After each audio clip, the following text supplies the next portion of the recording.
Now, what does Clovery say? Clovery says CIC, clean intermittent catheterization, is recommended for those infants who have a large post-voiding residuals of urine, evidence of significant hydronephrosis in the kidney, or increased bladder pressure on urodynamic studies. CIC started in the hospital and continued at discharge, and those infants who do not manifest these problems can safely be allowed to spontaneously void. So there is a difference of opinion. Examiners who will be taking your exam, and if you have a NTD case, they have read about AIMS protocol. They might be the people who have been contributors to these protocols. And they would also know, obviously, that Clovery says something different. So being resident, there is no correct, absolutely correct thing here. It's just a matter of reference and studies that you are quoting. So you should be clear, if examiner asks you what is the status of CIC, CIC should be done at least for a few days in the hospital stay.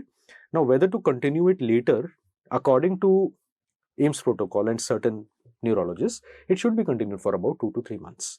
Whereas Clovery says that when you are discharging the child, and if none of these risk factors which I have mentioned, if none of these risk factors are there, you will allow the child to spontaneously void, and CIC will not be needed in these patients, right? If it is antenatally diagnosed, how you are going to diagnose and how you are going to manage the child? First of all, diagnosis part. So you will do a maternal serum alpha-fetoprotein for the open neural tube defects, and antenatal ultrasound can be done at around 18 to 20 weeks. It will pick up in most of these patients. Can antenatal ultrasound pick up earlier also? For some severe defects like anencephaly, they can be diagnosed as early as 8 to 10 weeks also. Somewhere around 6 weeks also you can sometimes pick them. But many of the smaller lesions, many of the distal lesions, many of the meningocele and meningomyelocele, they can be missed. Also, maternal serum alpha-fetoprotein is sensitive for a large open neural tube defect. If it is a closed neural tube defect like spina bifida occulta, occult spinal dysraphism, that will be relatively normal in the child, normal in the mother.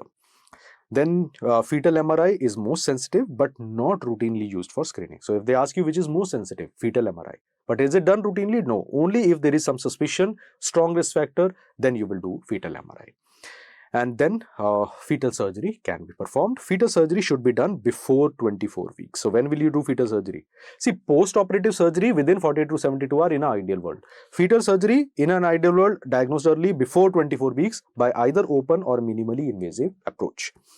And it prevents chemical and physical damage to the exposed neural elements. So people say, sir, SAC has already developed. So fetal surgery kyun karna? Why don't we do it later on? See, you need to understand. If there is a open neural tube defect like meningomyelocele, the neural elements are now exposed to the outside. Outside means the amniotic fluid and the environment. And this constant exposure, what they should be exposed to is CSF, right? But now, instead of CSF, now they are exposed to the amniotic fluid. So there is exaggerated neuronal loss. There is exaggerated apoptosis, and it has been found that even if you do post-operative surgery later on, the return of neural function of the lower limb does not come, because already permanent damage to the neural elements which have been exposed, it has happened. So that is the rationale of doing fetal surgery. Ki fetal surgery kya karta hai? That damage gets minimized in utero. So that post-operatively when you do repair, some degree of motor function can come back in the child. That is the whole rationale. Right? So prevents chemical and physical damage. That is why we do it before 24 weeks when it is diagnosed.